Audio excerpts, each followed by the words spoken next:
In this video, we'll look at ECAA 2020, Section 1, Question 22. So, we're told that x minus 1 and x minus 2 are factors of this equation here. X to the 4 plus ax cubed plus bx squared minus 12x plus 4. And we need to work out what a and b are. So, here is our equation here. How are we going to approach this? Well, we know some of the factors already, so we know some of the values for x. So what happens when we set x to those values?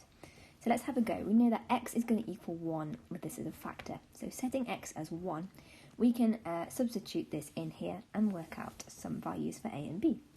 So we're going to have 1 plus a plus b minus 12 plus 4 equals 0. So we can simplify this down and we get a plus b equals 7. If we do the same thing with x equals 2, as that's the solution to this factor here, we're going to get 16 plus 8a plus 4b minus 24 plus 4. And again, we can simplify this down to 8a plus 4b equals 4. We can simplify this again to 2a plus b equals 1. So now we have two simple equations that use a and b. How are we going to work out what the values of a and b actually are? Can we use these equations in some way? Well, let's use them as simultaneous equations, and that'll give us some answers. So here we have our two equations next to each other.